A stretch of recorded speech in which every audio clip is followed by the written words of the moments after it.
కనిపించారు. అందుకే ఈనాటికి కూడా అదే సేవలు, సామాజిక సేవలు ఉన్నాయి.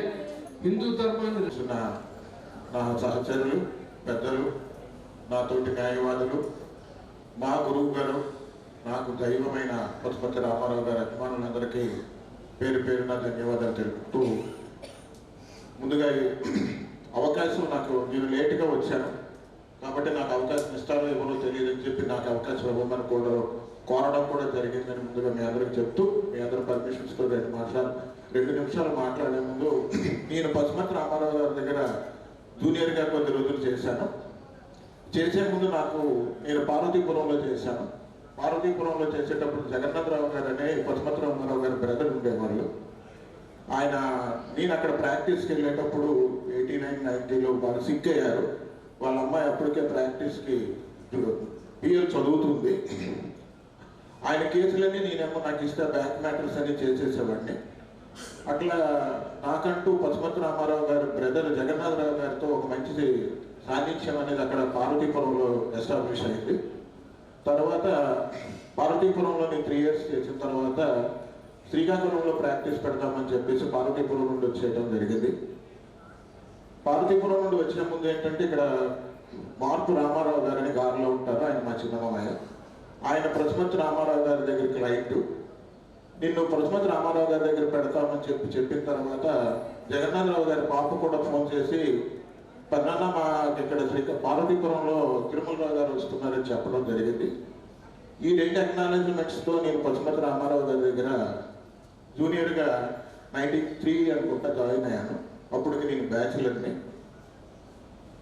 అంటే ఆయన వ్యక్తిత్వం గురించి చెప్పడానికి ఒకటి, నేను జాయిన్ అయిన తర్వాత ఆయన సత్యసాయి నగర్లో ఉండేవాళ్ళు.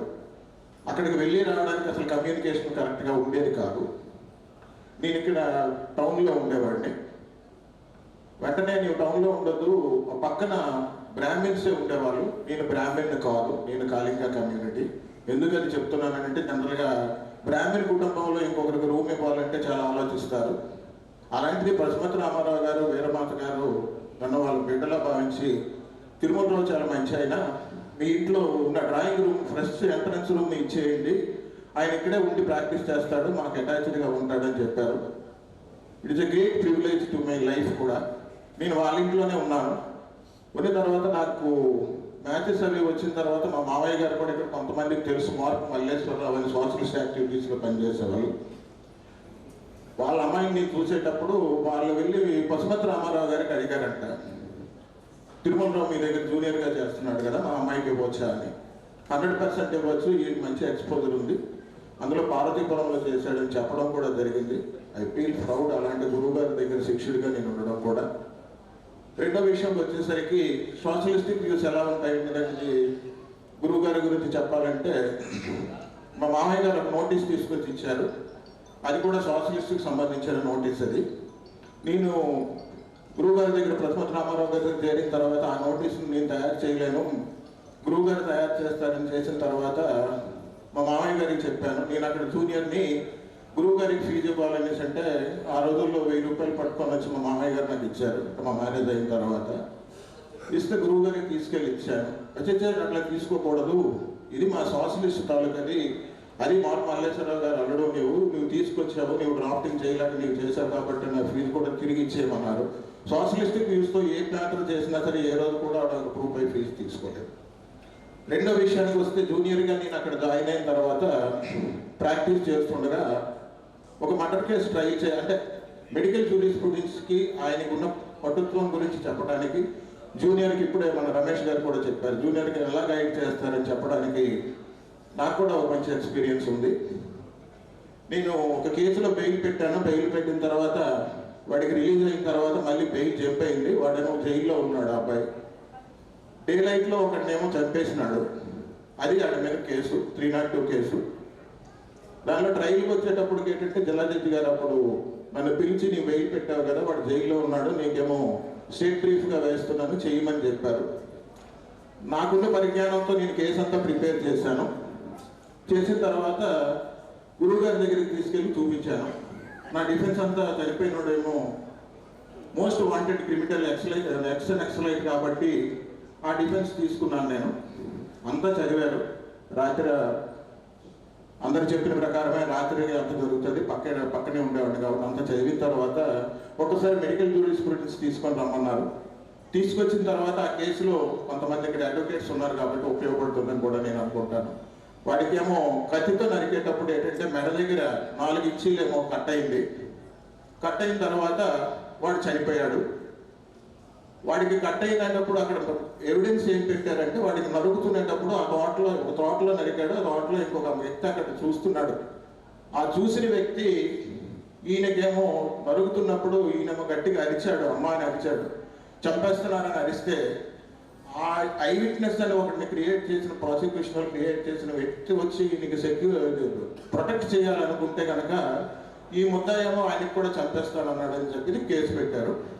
నేను మా ముద్దాయికి అడిగాను ఏం జరిగిందిరా అని.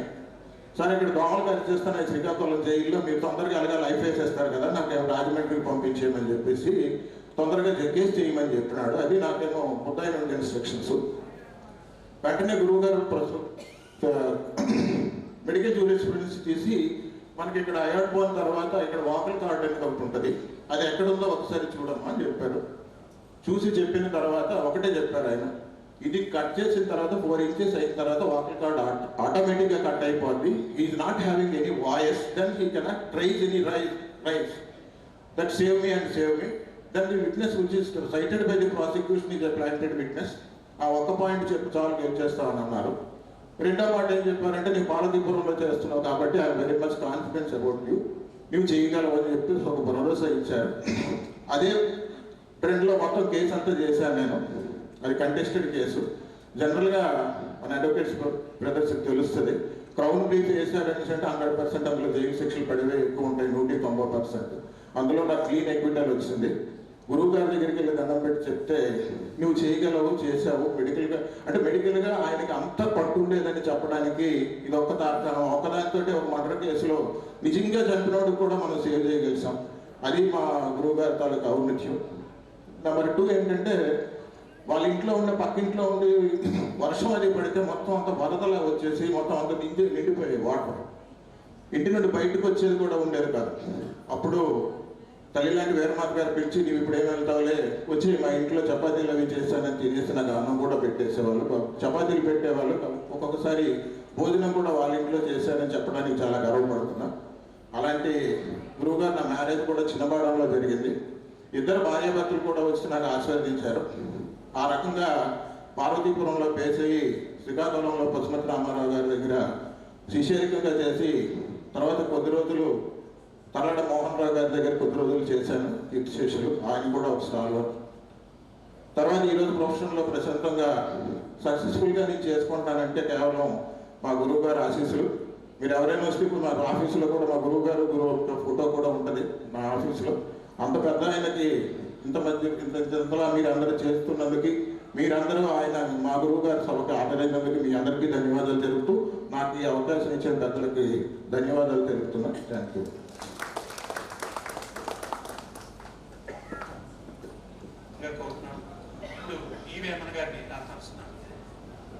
అక్షరం రాసిని సాహితీ సేవే నా ఊపిరి. నా పేరు మొహమ్మద్ రఫీ అండి. నా కలం పేరు యువేమ. ఈ శత జయంతి కార్యక్రమంలో నేను కూడా భాగమైనందుకు ముందుగా వేదిక మీద ఉన్న పెద్దలందరికీ మరియు వేదిక ముందున్న పెద్దలందరికీ నా నమస్కారాలు తెలియజేస్తూ, మరి పశుమర్తి రామారావు గారి గురించి ఎంతో చెప్పాలని ప్రిపేర్ అయ్యి ఒక 10 పేజీలు రాసుకొచ్చాను. కానీ నాకంటే ఎక్కువగా ఇక్కడ అందరూ చెప్పారు కాబట్టి ఇప్పటికిప్పుడే ఆయన గురించి ఒక చిన్న కవిత రాశాను. ఆ కవిత చదువుతూ విరమిస్తాను. న్యాయ పోరాట మేధావి, సత్యాన్ని బతికించడమే తన అభిమతం, న్యాయాన్ని పరిరక్షించడమే తన కర్తవ్యం, ధర్మాన్ని గెలిపించడమే తన అభిమతం, ఉద్యమాల బాటలో ధనానికి లేనప్పుడు విలువ, లోహియా జాతీయ దీప్తి వారసుడు, అడగకుండానే ఇచ్చే దానం, ప్రతిఫలాన్ని కోరింది సేవ అని నమ్మే వ్యక్తి, సమానత్వపు సిద్ధాంతాన్ని వారధిలా, శ్రామిక బడుగుల బొంగరు బాటకు సారథిలా, న్యాయ పోరాటం చేసే న్యాయవాది, వృత్తి ధర్మాన్ని తూచా తప్పక పాటించే కృషివలి, మానవ సేవే మాధవ సేవగా తలచే నిగర్వి, అహంభావం వెరుగని ఉత్తమ సంస్కారి, న్యాయవాది వృత్తికే తను ప్రతిభాశాలి, నిరాడంబరం నిండుకుండా ఆర్తత అనురాగం వెలకు ఉండ, న్యాయదేవతకు కొలుచు మది నిండా, సమాజ సేవలో తనే అగ్రజుండ. అతనే మన పశుపర్తి రామారావు నామధేయుడు. వారికి ఇవేనా శతజయించి అక్షర నీరాజనాలు. Thank you very much.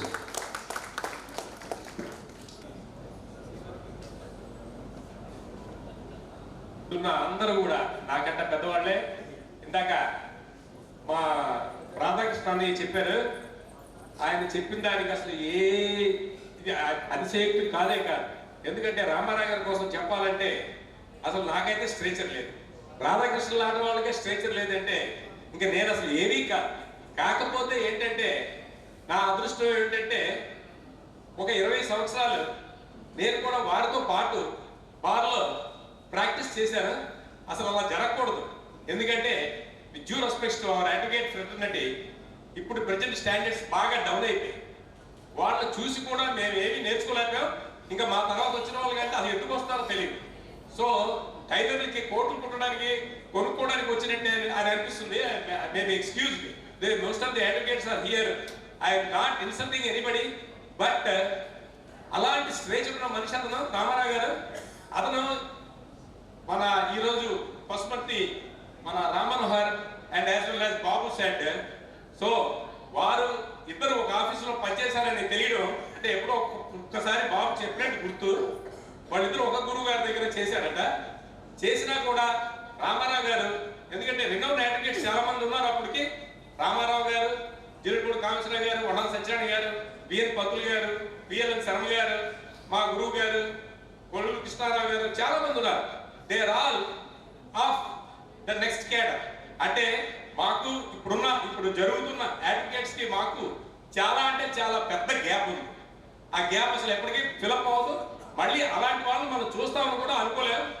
ఆ రకంగా మేము చాలా అదృష్టవంతుడిని. అదే కాకుండా వాళ్ళ కుటుంబంతో నాకు అతనికి ముత్యాల లాంటి 3 పిల్లలు ఉండేవాళ్ళు. అతను ఇంతగా ఎవరో చెప్పారు. అతను ఎంత దేశభక్తుడో చెప్పడానికి పెద్దవాడి పేరు మోహన్ దాస్ కరమ్చంద్ గాంధీని పెట్టుకున్నారు. డాక్టర్ రామ్మనోహర్ లోహియా పేరు ఇంకొక ఆయన పెట్టుకున్నారు. అదే బాబు రాజేంద్ర ప్రసాద్ పేరు ఇంకొక ఆయన పెట్టుకున్నారు. అతనే కెప్టెన్ రాజేష్. సో ఆ రకంగా ఇంటిలో ఏం జరిగిందో ఆయన పట్టించుకునేవాడు కాదు. దేశం కోసం 100% ఆలోచించే మనుషులు అతను. నేను ఎప్పుడు కూడా అతను ఇంతమంది సీనియర్ అడ్వకేట్స్ పేర్లు అన్ని చెప్పాను. నేను వారు ఎవరితో కూడా ఇంటరాక్ట్ అవ్వలేదు కోర్టులో. నేనున్న 20 సంవత్సరాల్లో 15 సంవత్సరాలు వారు కోర్టుకు వచ్చారు. ఆ 15 సంవత్సరాల్లో ఆయన ఇంకొక సీనియర్ అడ్వకేట్ తో ఇంటరాక్ట్ అవ్వడం నేను చూడలేదు.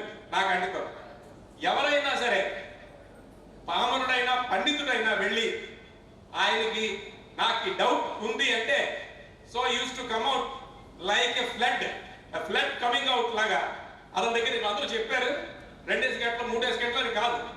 So with due respect to my son mister Rajesh, యాక్చువల్గా మా మోహన్ రావు అన్నయ్య గారు కూడా ఆయన యాక్చువల్గా he was joined as a junior in BRVL and Patro's office, and one day I asked Mr. Patro, sir, why TMR has quit your office and joined the PRR's office?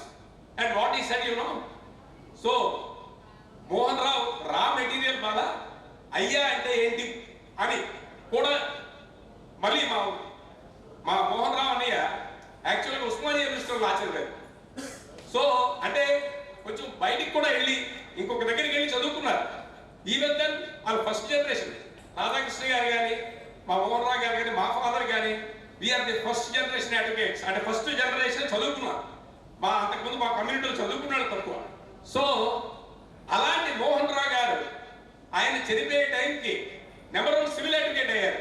So ఈ all the speakers spoken about Pasupathi Ramarao's criminal abilities, but Taran Mohan Rao used to tell me that usually my office was a civil office. Later Ramarao garu used to conduct the criminal cases so that atru criminal office ayindi gaani actually atru civil ani gaani criminal ani gaani evi ledu. He is a gem of advocate and as well as a gem of personality. అసలు చెప్పారు కదా నేను వాళ్ళ ఇంట్లో కూడా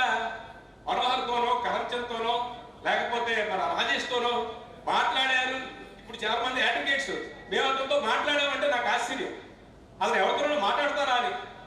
only profession వరకు, society వరకు కావాల్సిన సూచనలు సలహాలు వరకే. కానీ ఇందాక అట్టాడు అప్పలనాయుడు గారు చెప్పారు ఏంటంటే, నేను అతను కలిశానండి, నాకు ఎప్పుడు కనిపించినా మీరు పిల్లల్ని కన్నారా లేదా అని అడిగినట్టుగా అలాగే గుర్తుపెట్టుకుంటారని కూడా నేను అనుకోలేదు అతను. తర్వాత నేను I use to organise functions in the bar association. So bar అసోసియేషన్లో ఎప్పుడు ఫంక్షన్స్ ఆర్గనైజ్ చేసినా నేను డొనేషన్లు కలెక్ట్ చేసేవాడు. మేము ఎప్పుడు బయట ఎప్పుడు డబ్బులు తీసుకునేవాళ్ళం కాదు, బార్లోనే కండక్ట్ చేసేవాళ్ళం ఫంక్షన్స్. ఆయనకి ఏ రోజు నేను సరే ఇలా బార్ అసోసియేషన్లో ఫంక్షన్ ఉన్నాను కానీ ఆయన లోపల ఒక బరేలు కప్పాలంటూ ఉండేది, దానిలోంచి డబ్బులు తీసి ఇచ్చింది. అంతేగాని దీనికి ఎంత అవుతుందా, ఎందుకు అవుతుంది, ఆయన ఎవరు హైకోర్టు జడ్జి చేస్తే మనకెందుకని. ఈ never attended any function in bar association during my tenure of 20 years. కానీ అతను ఏ రోజు కూడా విరివిగా విరామం ఇచ్చేవారు. So such an excellent man. అతని ఇంట్లో కాఫీ తాగేవారు లేదు నాకు తెలుసు, కానీ కాఫీ కావాలంటే బయటకు వెళ్ళిపోవడమే. ఏది కావాలన్నా అసలు ఎలాగా అతను అలా ఉండడం అంటే చాలా చాలా చాలా చాలా చాలా కష్టం నాకు అడగాలంటే. ఎందుకంటే అంత స్ట్రేచర్ ఉన్న మనిషి కోసం చెప్పడానికి మనకి అసలు ఏ స్ట్రేచర్ లేదు, రాధాకృష్ణ గారు చెప్పినట్టు.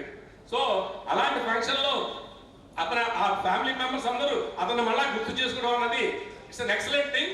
ఈవెన్ వీన్ పంతులు గారు ఆయన కలిసి ఒక ఆఫీసులో పనిచేస్తే వాళ్ళిద్దరు ఎప్పుడు బాధలో మాట్లాడుకోవడం నేను చూడలే.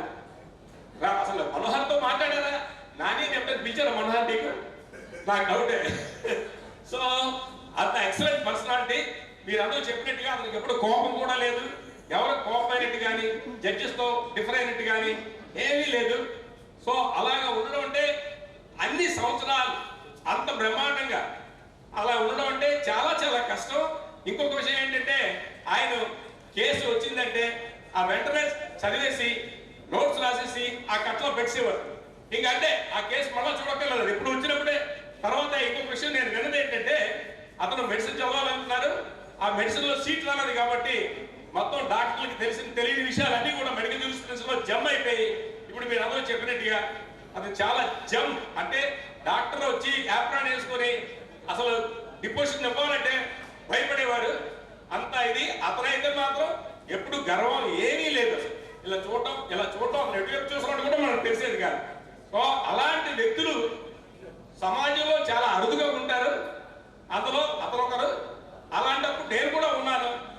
అదే నాకు అదృష్టంగా భావిస్తున్నాను. మీరు అందరూ భావించినట్టే ఈ అవకాశం ఇచ్చిన వారందరికీ, ముఖ్యంగా వారి కుటుంబ సభ్యులు ఇలాంటి ఫంక్షన్ ఆర్గనైజ్ చేసి మళ్ళా ఒకసారి అంత గొప్ప వ్యక్తి కోసం మనందరూ తలుచుకునేట్టు చేసినందుకు I thank Manohar and Rajesh for having organized this excellent function. Thank you very much for giving me this opportunity. మరి కోరుతున్నాను. భోజనాలు సిద్ధంగా ఉన్నాయి. కొంతమందినే షుగర్ సమస్యలు వాళ్ళు కూడా ఉంటారు, వాళ్ళకి ఆలస్యం కాకూడదు.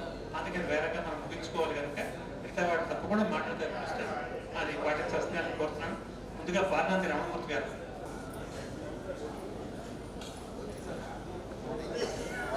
కీర్తిశేషులు శ్రీ పశుమతి రామారావు గారి శత జయంతి ఉత్సవానికి వేదికను అలంకరించినటువంటి పెద్దలందరికీ, అలాగే వేదిక మీద ఆశీనులైనటువంటి పెద్దలందరికీ కూడా నా యొక్క నమస్కారాలు. నా పేరు పివి రమణమూర్తి. ఇరిగేషన్ డిపార్ట్మెంట్లో ఇంజనీర్గా పనిచేసి రిటైర్ అయిపోయాను. నేను రాష్ట్రీయ స్వయం సేవక సంఘ్ జిల్లా అధ్యక్షుడిగా, అలాగే స్టేట్కి సంబంధించి కుటుంబ ప్రబోధన్ అనే దానికి కూడా టోలీ మెంబర్గా ఉన్నాను.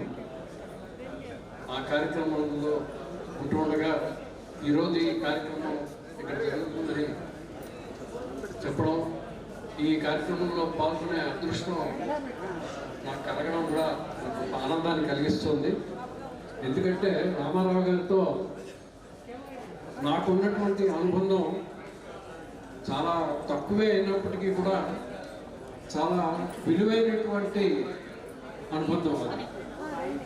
అందుకే మనోహర్ గారు ఎప్పుడు మనం చూసినా వాళ్ళ నాన్నగారు విషయం నేను గుర్తుకొస్తుంటాను మరి.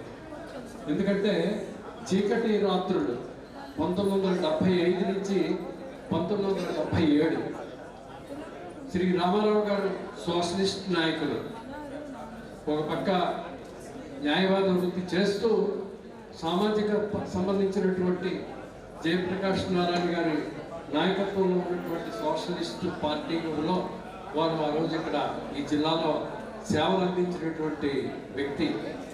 అయితే మేము ఎమర్జెన్సీ ప్రకటించిన వెంటనే ఆర్ఎస్ఎస్ని బ్యాన్ చేసినప్పుడు, అలాగే ప్రజాస్వామ్యాన్ని కూనీ చేసినప్పుడు ఇందిరాగాంధీ దానికి వ్యతిరేకంగా ఎమర్జెన్సీని లిఫ్ట్ చేయాలని చెప్పి నవంబర్ 14, 1975ని మేము ఇక్కడ సత్యాగ్రహం చేశాం. ఆ సత్యాగ్రహం చేసినప్పుడు మమ్మల్ని అరెస్ట్ చేసి ఇక్కడ పాతపట్నం సబ్ జైల్లో మమ్మల్ని DIR కింద అప్పుడు అరెస్ట్ చేయడం జరిగింది. అలాగే చాలామందిని మీసా కింద కూడా అప్పుడు అరెస్ట్ చేశారు. ఇంకా మీసా కింద అరెస్ట్ చేసిన వాళ్ళకి బెయిల్ కానీ వాళ్ళు ఎక్కడ ఉన్నారనే విషయం మనకి తెలిసేది కాదు. అటువంటి సమయంలో DIR కింద అరెస్ట్ అయినటువంటి వాళ్ళకి బెయిల్ దొరికే అవకాశం ఉంటుంది, బెయిల్ మీద వల్ల బయటకు వచ్చి ఉద్యమంలో పాల్గొనవచ్చు అనేటటువంటి పిలుపుతో ఆ పిలుపు వచ్చినప్పుడు ఆ సమయంలో లోక్ సంఘర్ష సమితి జయప్రకాష్ నారాయణ గారి నాయకత్వంలో LSS పేరుతో ఈ సత్యాగ్రహాలు జరిగాయి. మరి రామారావు గారు కూడా సోషలిస్ట్ నాయకులు వారు.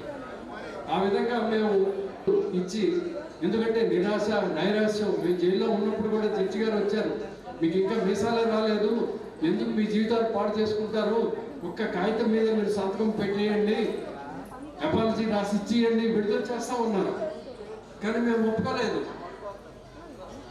అటువంటి సమయంలో మాకు ఆశా కేంద్రంగా సమాజంలో ఉండి పనిచేస్తూ వాయిదానికి అటెండ్ అవుతూ మళ్ళా సమాజ కార్యం చేసే భాగ్యాన్ని రామారావు గారు మాకు కలిగించారు. ఆ విధంగా వారు ఒక పక్క వృత్తి చేసుకుంటూ ఇంకో పక్క ప్రవృత్తి సామాజిక సేవ, హిందూ ధర్మాన్ని రక్షించేటటువంటి వ్యక్తులు వీళ్ళు. అందరూ వీళ్ళని నేను కాపాడాలి. అలా చేస్తున్న సమయంలో జనరల్గా మా నాన్నగారికి ఇవి తెలియదు, కానీ వారు ఏమన్నారంటే రామారావు గారికి బాధించారు కాబట్టి ఈ ఫీజు తీసుకెళ్ళి ఇవ్వు అన్నారు. నేను వారి దగ్గరికి వచ్చాను, నేను చదువుకుంటున్నాను, వచ్చి వారు నమస్కారం పెట్టి మీ యొక్క ఫీజు ఇస్తున్నారంటే వారు వెంటనే లేచి నిలబడ్డారు. అసలు నువ్వు వస్తేనే నేను లేచి నిలబడాలయ్యా, నీ దగ్గర నేను తీసుకోవడం ఏమిటి, అందువల్ల ఇలాంటి వాళ్ళు ఇంకా ఎంతమంది ఉన్నారో ఎక్కడెక్కడ ఉన్నారో వాళ్ళు కూడా నా దగ్గరకు వచ్చిన ఎటువంటిది వాళ్ళకి శ్రమ పెట్టకుండా వాడిని విడుదల చేయించి మళ్ళా సమాజ కార్యంలో ఉద్యమంలో పాల్గొనేటట్టు చేస్తాను అని చెప్పి ఆ రోజు వారు నాకు మంచి ఆత్మవిశ్వాసాన్ని కలిగించారు మాటల్లో. ఎందుకంటే ఆయన సోషలిస్ట్ నాయకుడు, ఆయన మాట్లాడగలరు, ఆయన స్వతహాగా ఆయన లాయర్. ఆ విధంగా ఆయన మాలో దేశభక్తిని ప్రేరేపించే విధంగా ఆ చిన్న వయసులో వారు ఇంకా ప్రోత్సహించి మళ్ళా జైలుకి వెళ్తే మళ్ళీ కొడతారు అన్నీ ఉంటాయి, కానీ వాడికి దేనికి మళ్ళీ భయపడలేదు. అలాగే ఆ విధంగా ముందుకి పంపించి ఆ రోజు వారి యొక్క స్ఫూర్తితో ఈనాటికి కూడా ఉద్యోగం చేసిన, సంసారంలో ఉన్న ఎన్ని ఇబ్బందులు వచ్చినా సమాజ కార్యంలో ముందే ఉండాలి అనేటటువంటి ఒక సందేశాన్ని ఆ చిన్న వయసులో వారి దగ్గర నుంచి నేను పొందాను. అలాగే ఈరోజు ఈ కార్యక్రమంలో నేను ఈ విధంగా పాల్గొనేటటువంటి అదృష్టం నాకు కలిగింది. అందువల్ల పెద్దలందరికీ కూడా ఈ అవకాశం ఇచ్చినటువంటి పెద్దలందరికీ ధన్యవాదాలు తెలియజేస్తూ నేను ఇంతటితో ముగిస్తున్నాను.